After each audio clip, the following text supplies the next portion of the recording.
Disguised family ties. Hi, everyone. So it's been a minute since I've been on here. I was just looking on my podcast and it said I haven't done a training since April. Or no, March, since March. Um, but anyways, I'll get into that in a little bit.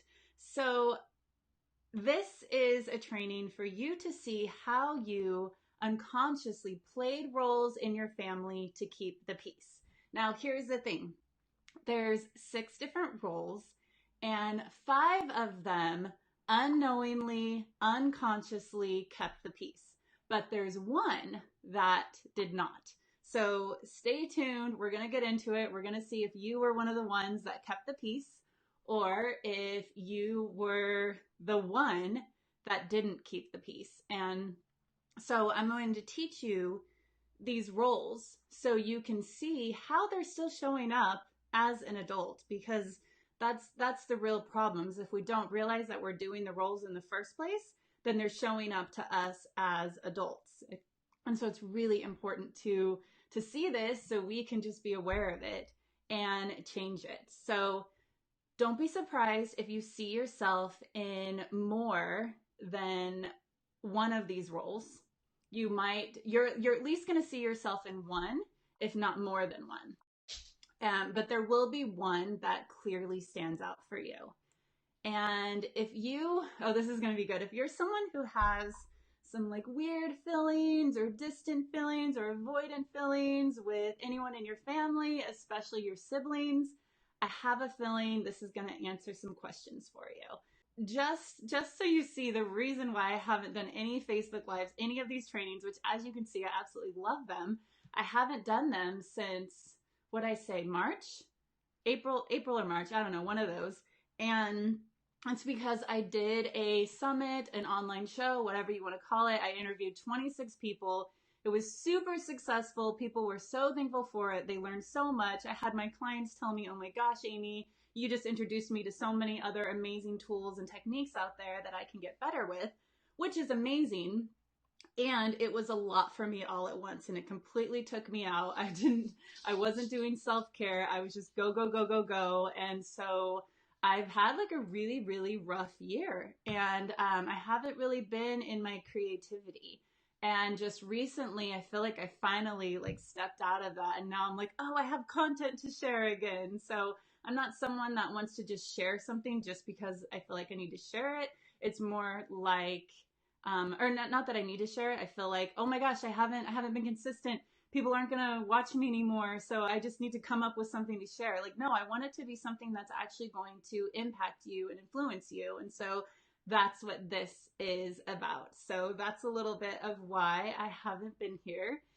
Let me jump in. So these roles, they started with addiction. So a lot of the material that you'll find if you go and look up these roles is you're going to find that it starts with the roles show up in a family with addiction.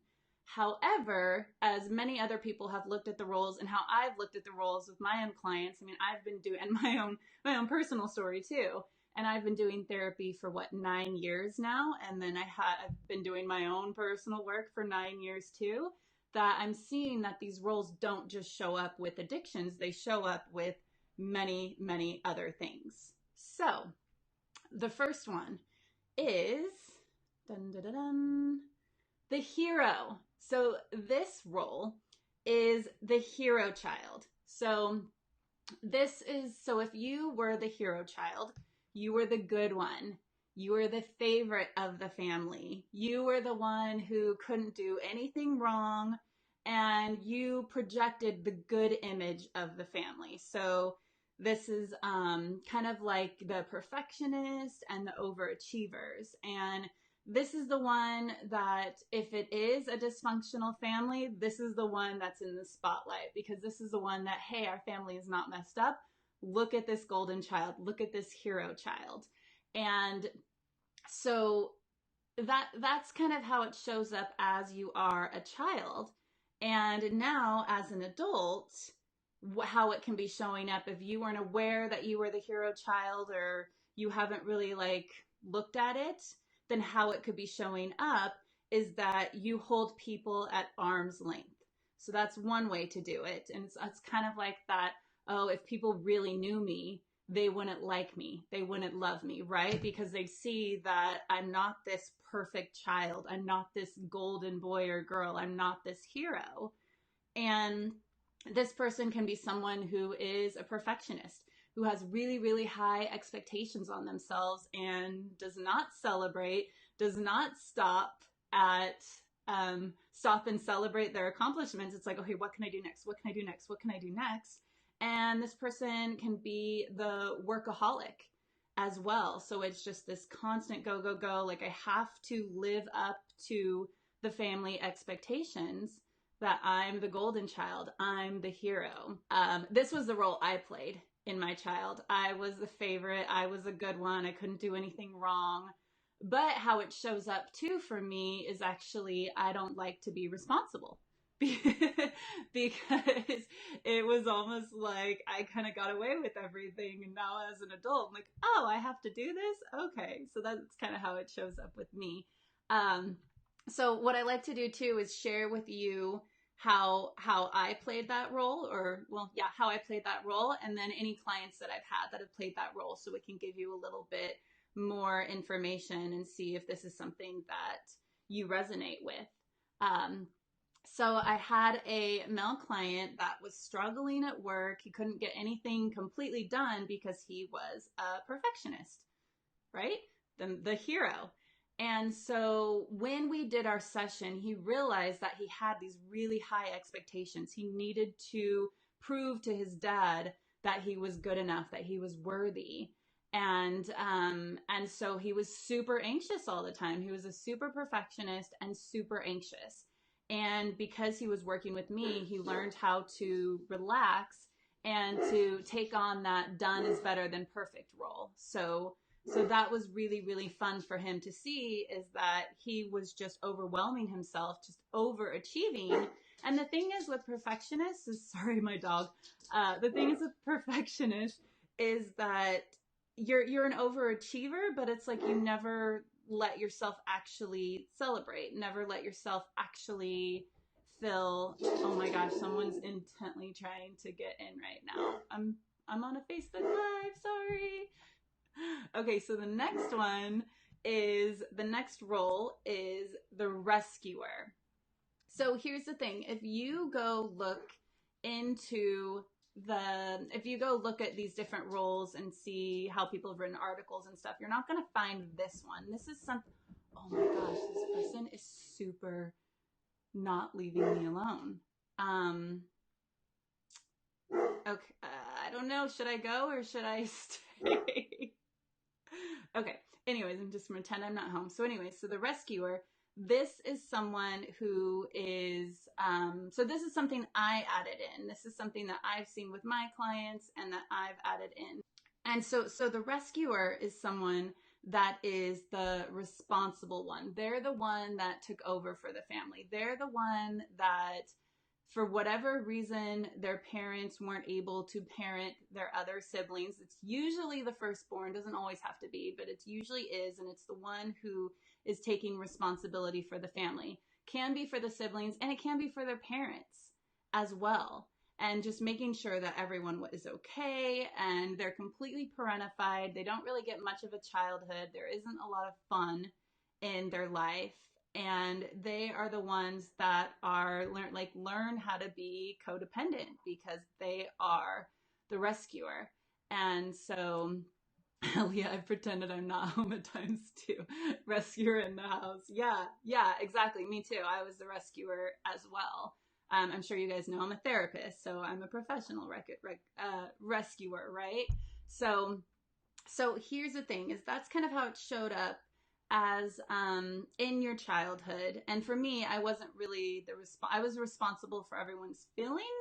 I wasn't taking care of anyone, so I did kind of both those roles. But for this one, what I'm talking about is like the extreme rescuer, is that plain parent, that parentified, not having a childhood, not getting to have fun. You're the one taking care of everyone else's needs. And so if you haven't done any kind of awareness on this or any kind of work on this, then how it shows up is you're still busy taking care of everyone else. You can be a people pleaser. And because of all of the people pleasing and putting everyone else in front of you, everyone else's needs in front of you, that you can feel resentment because you're not taking care of you. You're not having self-care. You're putting everyone else in front of you. You can feel guilty when you say no, and feel guilty when it's time for you to, hey, I want to be responsible. I want to do something for me. You can feel guilty about that. And so you're someone that looks for approval too, because you didn't get it. You had to be responsible for the whole family, but who was paying attention to you? Who was responsible for you? And so as an adult, you can be someone who is looking for that approval. And you're probably someone who doesn't have a lot of fun and joy, or as much fun and joy in your life as you want to, because you're so busy taking care of everyone else and making sure everyone else is having fun and joy in their life. And so I recently worked with a woman who she wanted to have a session because she wanted to get her creativity back. And what we found out in the session is that she took care of her mom. Her mom was a drunk. She was unpredictable. She was childlike. And so this client was the strong one. And then it turns out that she ended up getting married to someone who she took care of. She planned everything for. She was the responsible one and wasn't happy at all. And once she understood, oh my gosh, I married my mom. It's true, you guys. Psychology, I know they say that you marry your mom and dad. It's absolutely true. If you haven't done any work on yourself, you're going to marry your mom and your dad. Just honestly, get on a phone call with me and tell me how you're not. And unless you've done work on yourself, then that makes sense. But we do. And that's what she realized. Oh my gosh, I married my mom. So she's not married to him anymore. Right now, she's in Europe following her passion, going to art school, being in her creativity again. So, and that was only one session. So that's the thing. It's like once you are aware of this, you can change it. It's just you can't change anything until you're aware of it. And then another thing, another woman, she came to me with high anxiety. She had panic attacks. She'd wake up with anxiety every single day. And in the session, we found out that she was the one responsible. I think she had like 8 or 9 siblings, and she was the oldest, and so she had to take care of all of them. And so now she's a mom, and she was having the same thing where she was taking responsibility for all of her children.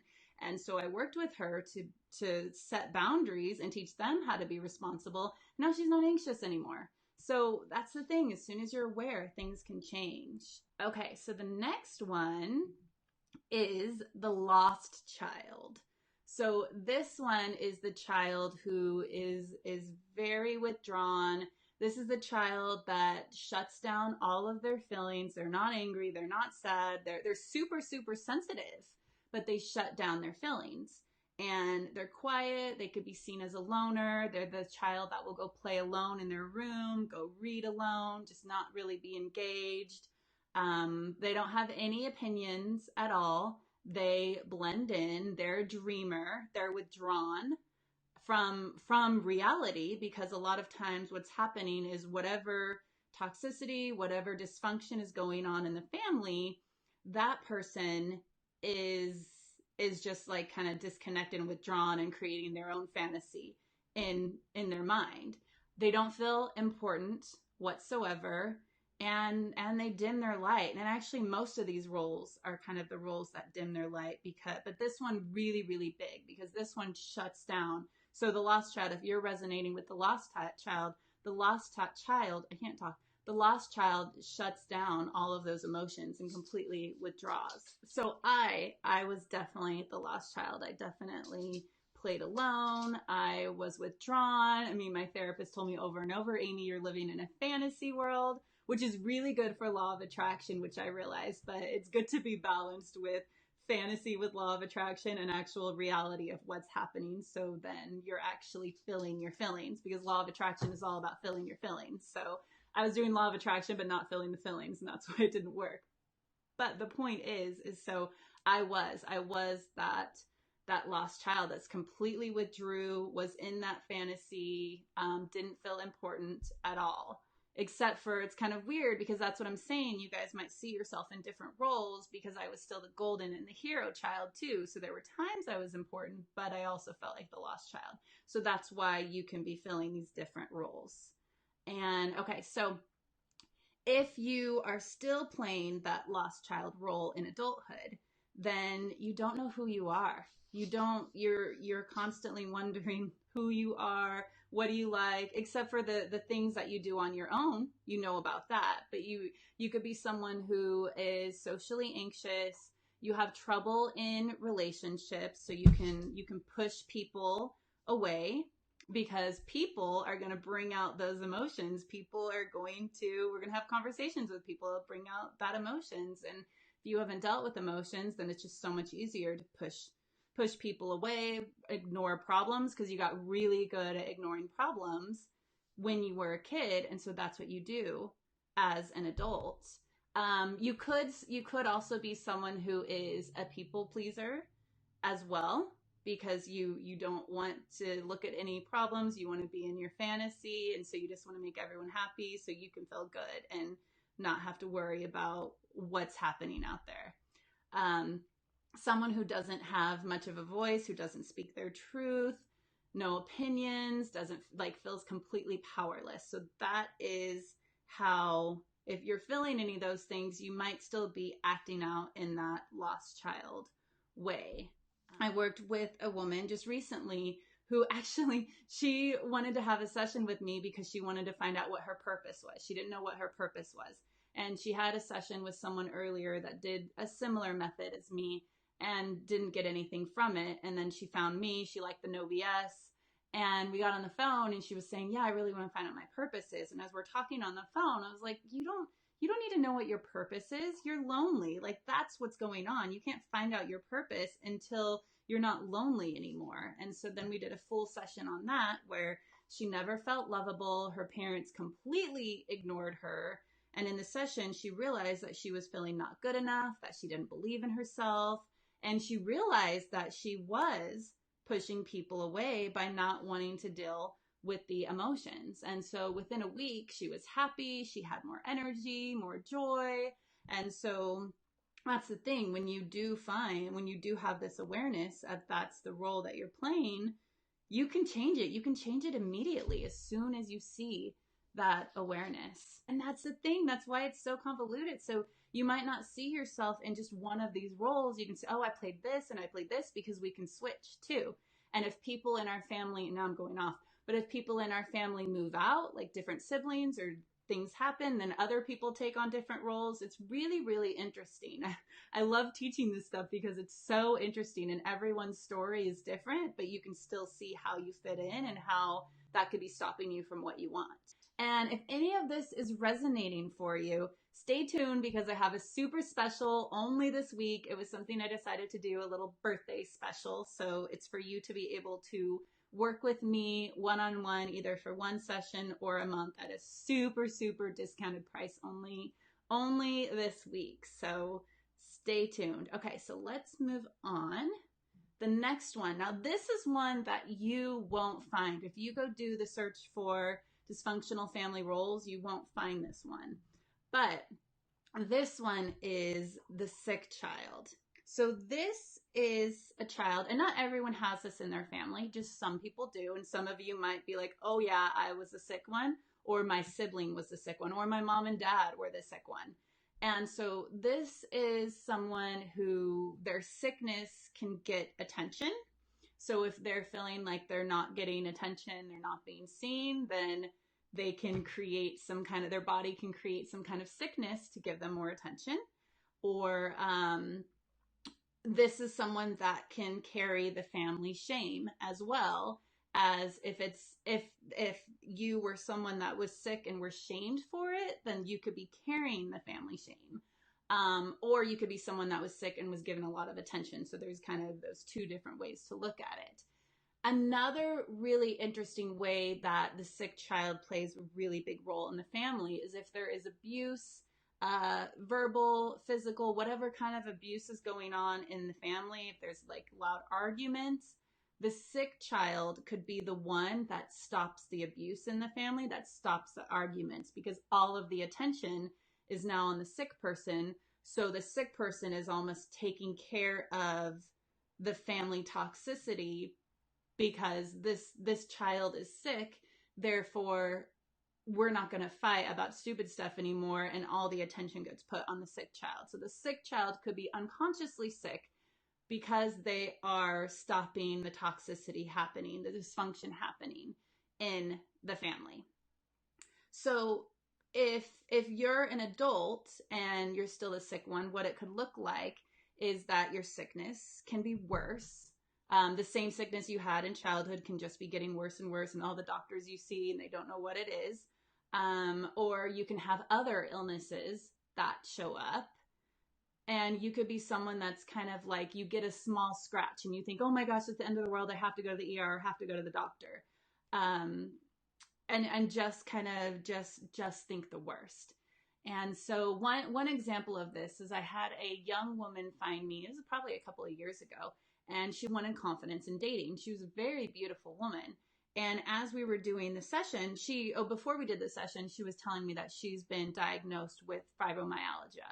And for those of you who know about fibromyalgia, it always gets diagnosed as something different and different and different. And every doctor you see, it's just all kind of misdiagnosed until finally it's like, okay, we don't know what it is. This is my understanding of it. If a doctor's on here, you can tell me different, but we don't know what it is. So it's kind of like it's fibromyalgia if we can't quite like pinpoint what it is. And she was young and she had fibromyalgia at a very young age. And we didn't work on the fibromyalgia though. She said she was working with a health doctor and different things. So we didn't work on that. She wanted to work on her confidence with dating. And what was very interesting is what we learned in the session is that I think one of the scenes we went back to, it was her parents arguing and her feeling super anxious and feeling like it's her fault and feeling like she's the problem and she had to stop it, but she couldn't do it. So then she felt like held tight, held back. And then another scene, it was her getting sick and her parents not arguing. And now her parents coming to her and giving her attention. And so her sickness is what I was explaining earlier, is her illness, her whatever fibromyalgia it was, it ended up getting the parents to stop arguing and pay attention to her and take her to a bunch of different doctors. So that's, so then after our session, she moved to Australia and started dating again and felt super confident to talk with men because that was her problem, is she didn't feel confident. So, so that was super fun. Oh, the other thing too, if you have a sibling that was the sick child, then you could feel like you didn't get any attention, like and you can feel really, really guilty too, because you know that your sibling was sick and needed all the attention that they got, and then you feel guilty that you're upset that you didn't get attention. So a sick child in a family can help the family, but it can also make the other siblings have more emotions about it, be more triggered by it, be more feeling bad about themselves that they're not getting the attention and feeling guilty that they're not getting the attention. Okay, and so the next one, this one is the clown and the mascot. And so this one is, I think we've all heard of that, like whether you were the class clown, you always had that in your class with you. And this is someone that is always deflecting with humor. Like as a little kid, this kid was using humor, kind of being the mascot, being the one that deflects any emotions, just uses humor to get people to pay attention and to get people out of some difficult, uncomfortable situations. And so this person feels powerless and then realize that they have power when they use humor, and they realize that how much power they have because they can deflect that uncomfortable situation. And the center of attention just wants to make people feel good about them because they also, like the lost child, they also can't handle emotion except for like happy, fun emotion. And so now if if you're an adult and you were the class clown, that mascot, you can avoid responsibility and you can be in like really deep pain and sadness because you're a really like deep person, but you're not allowed to be deep. You couldn't, and so you've deflected your true feelings because the only way to really get attention and to deflect situations is to be the class clown, is to make everyone laugh, to deflect the situation. And so you help the family by, if there was abuse or there was fights or different things, and you come in and be the humor one, be that person, and then that can help the family so much because then it deflects the situation. And also a loss of identity too, because you grew up thinking that, oh, I'm the funny one. That's all I'm good for. I'm the funny one. When deep down inside you have a lot of depth to you, but you've just played this role for so long. So recently I worked with this male and he never felt safe growing up. It was not a safe situation for him at all. He said it so sweetly. It's like he's never felt at home. He doesn't know what home is. And just filled with so much fear from growing up that he had to become this super positive and funny person because at least that's how he can get some love and attention and not have to be filled with fear all the time. That would kind of loosen those feelings. And now, because of working with me, so now he's really following his intuition. And if he goes into a situation and it doesn't make him feel safe, then he leaves. Then he's not having to put on that shiny face and not having to be super Mr. Positive and crack jokes. Instead, if it doesn't feel safe for him, then he can leave. And that's okay, because that's the main thing for him, is to feel safe. Because actually his true humor and his true depthness shows up when he is safe and he doesn't have to put on that mask of that comedy show. Let me see what you wrote. Shandy, my sibling has attempted suicide 3 times. Wow. But in ways that we all knew would not be successful. Okay. Still, she did it, and everyone met at her feet, and everyone acted like family meant everything for a while until the next drama came up. Yeah. So your sibling is like so painfully looking for someone to pay attention to her. I think you said it was a her. Yeah, she. So yeah, which it's just like, oh my gosh, how much pain is she going through that she has to attempt suicide? It's that like superficial attempt, but it's like that, please, like, pay attention to me. And the thing is it's like, if we truly felt seen and heard as little kids and accepted for who we are, then we wouldn't be playing these roles. We'd be able to feel all of our anger and sadness and our happiness and all of these different emotions, that we wouldn't have to be playing these roles. So thank you for sharing that. Luna says my sister was the clown.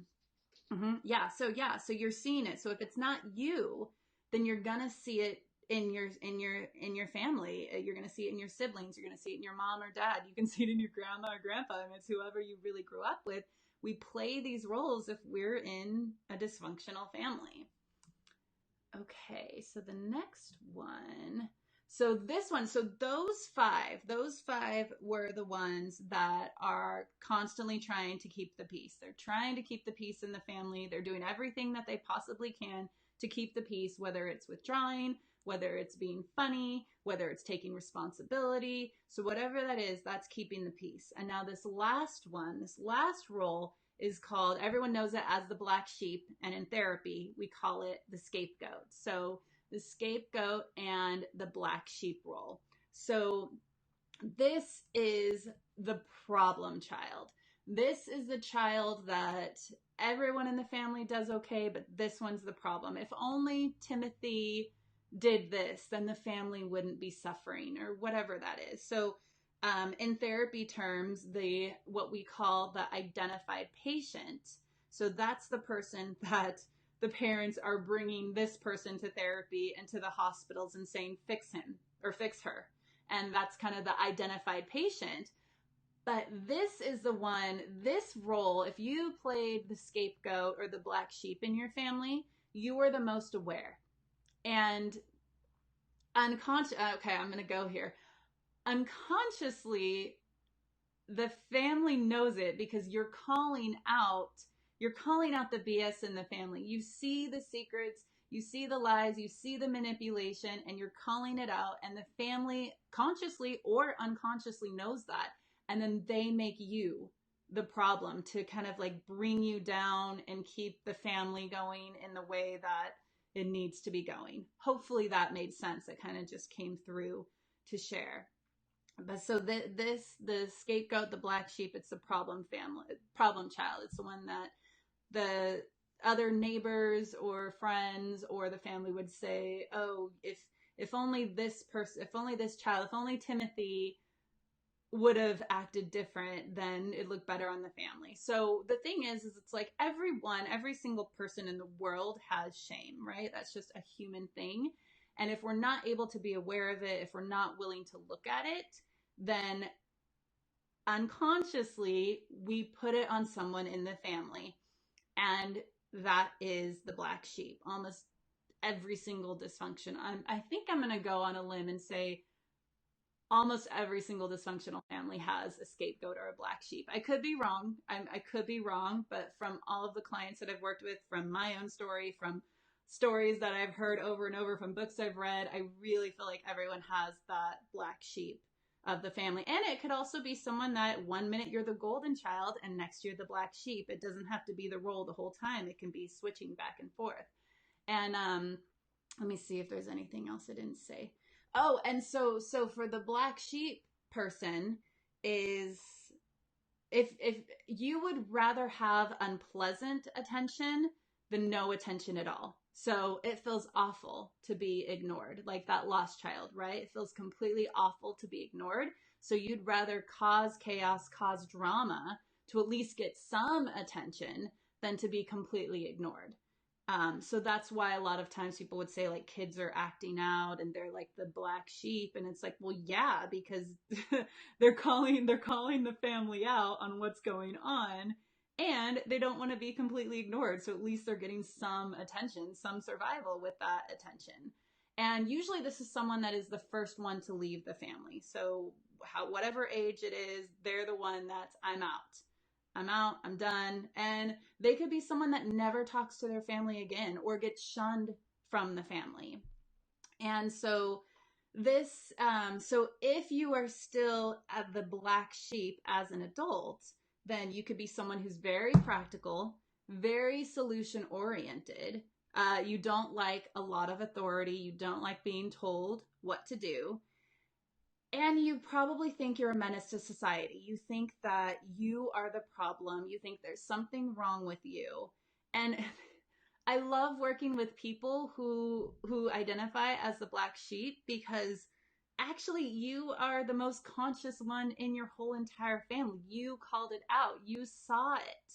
So it's fun for me because when people get that realization, then they don't think they're the problem anymore. They don't think something is wrong with them anymore because they realize like, no, actually, I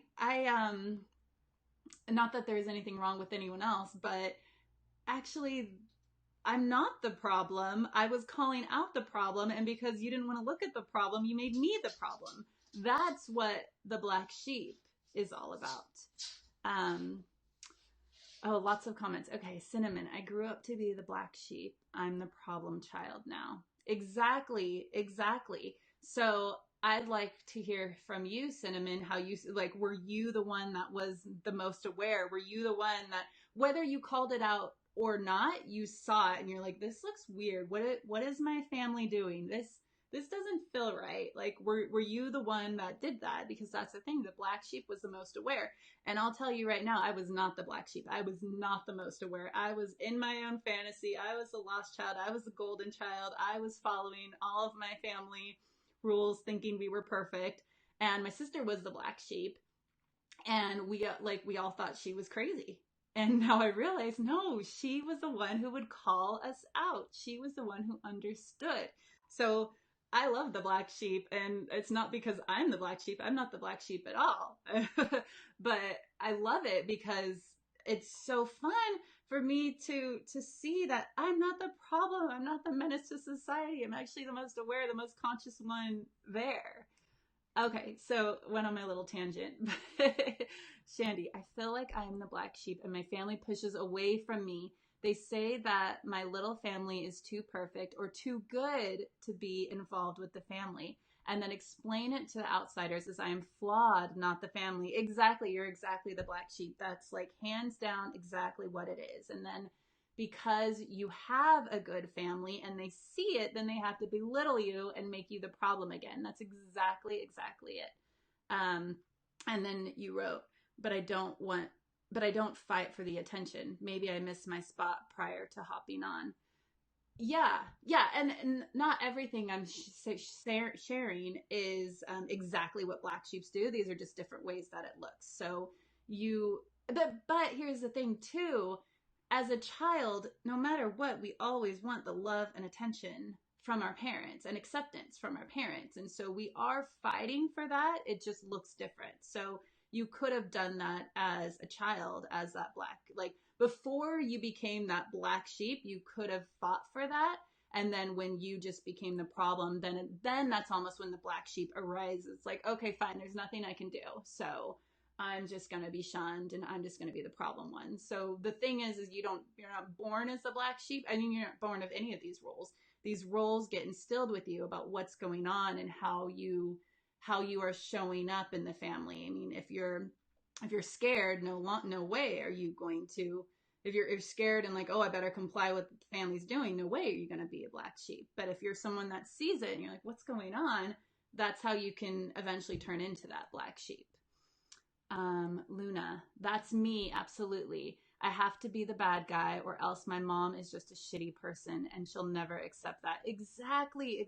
That's exactly it. So if our parents, when we were growing up, weren't able to take responsibility, then they have to make us the problem. If they're not able to see how they messed up, what their responsibility is in being your parent, then they make it your fault. And that's exactly what's going on, Luna. Cinnamon, you so helped me realize that I wasn't the problem. Yay! I'm so happy. See, I love it. It's like one of my favorite, I think it's probably my absolute favorite thing to do is have people see that you're not the problem. All the roles, but especially the black sheep because you wear it like you are the problem because why wouldn't you when everyone in your family is telling you over and over again that you are the problem? It's hard to not wear that anymore. So it's so fun when people don't think they're the problem anymore. Cinnamon, I was the same as you. Sister was the black sheep, but now it's reverse. Exactly. Yeah, and that can happen too. This is fun. So once the black sheep leaves the family and is completely shunned and not talking, then someone else has to be the black sheep, right? Because if they, or they could still be saying that person's problem and never talk to them again. But what could happen is they could switch roles to another member of the family. So, and that's exactly what happened with you, Cinnamon. Shandy, okay, yes, that is 100%. Exactly. Yeah, yes. Okay, so I'm so glad you guys are getting this. This makes sense. So I mean, I pretty much told you how this works with people in the black sheep, but I will say I've worked with many clients that most of my clients are in that like people pleaser or the black sheep role. And I had a client who was ostracized from her family. She doesn't talk to anyone, and she worked with me for 2 months, and she really thought she was the problem. She really felt like she did something wrong in her family. If only she could go back and do things differently. And just like you, Cinnamon, she was able to see that that's not true and that she's not the problem, that she was actually the most aware one out of all of them. And I have another client that, I love this. I have another client that I've just finished working with. And oh my gosh. So she came from an abusive family. She was in so much pain. She ended up having abusive relationships. She never really learned how to stand up for herself. We worked together for 2 months.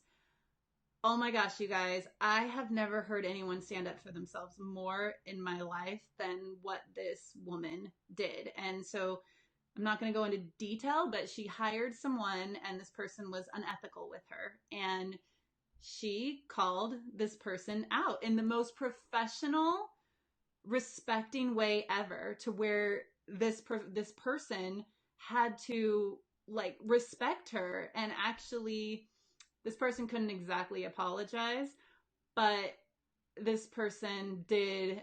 It was almost like the tables got turned and she was the one that demanded respect and this person had to give it to her. And it was the most amazing thing I've ever heard in my life. I was just like, my body had chills, my mouth was open just listening to it. So that's the thing, is it's like when you have this awareness, when you understand like how to respect yourself, when you understand that you're not the problem, like that's the big thing, you're not the problem. And when someone does you wrong, for you to be able to stand up for yourself and to do it as a professional and to demand that respect, it's the most amazing feeling. And I know that she would tell you that. So let me see what oh, okay. Susan's disagreeing. Let me think. I have to respectfully disagree on not being born a certain way. Oh, okay. My sister was born the sick one and is continuing to this day. Oh, good point. Good point. Yes. So, yeah. So you could, yeah, exactly. So when it comes to the sick one, yes, the sick one could be born with the illness right away. Let me make sure my sister was born and is continuing it to this day. Yeah. So so your sister was born with the illness and continues on because that role got played over and over again. So yeah, Susan, thank you for that clarification. That's very true. You could be born as a sick one. The other roles, those are things that are brought onto you in your family of origin. So that's the thing, is the scapegoat is the one that is not unconscious. The scapegoat is the one that is conscious and calling it out. And because people don't like it, that's why you feel like you're the problem. So if you see yourself as an adult still acting out these issues, as you can see by what people were sharing in the comments, as you can see by the clients that I've worked with, that you can work, like you can change this. You can easily change this. And if you're ready to finally have fun in your life, if you're ready to be joyful, to trust yourself, to stand up for yourself, like that woman that I just shared about, to know that it's not your fault, that you're not the problem, and that you truly are the creator of your life and you don't have to carry these roles with you. That this week I have a deeply discounted one-on-one sessions with me, either just that one session or a month session. I haven't done anything this big since Black Friday, and because it was my birthday, I don't know, a week ago, I decided I wanted to do something, but I didn't have anything come through. And then last night, this is what I came up with, and it feels really good. And I'm only going to have 10 spots because it's a lot. It's a one-on-one, so it's all of my time. But like I shared, I just love being able to help people see that you're not the problem, that this was a role you had to play, that this isn't who you truly are, that you deserve to be seen and heard and accepted for exactly as you are. So if you're interested in this, just comment, let me know, send me a message. Amy@nobstherapy.com. You can find me on Facebook. If you're, just whatever, just let me know and I'll tell you the details. And if you've been this is my favorite part. I love giving back to my previous clients. I know for me, when I've worked with people and they don't really look at the people who have invested with them in the past and just treat everyone the same, I don't like that. So I like to make sure that people who have invested with me, who have been my clients, that you guys get an even more discount. So if you're feeling called to do another session, then you get a discount this week only, and message me if you're curious. So, oh, happy belated birthday. Thank you.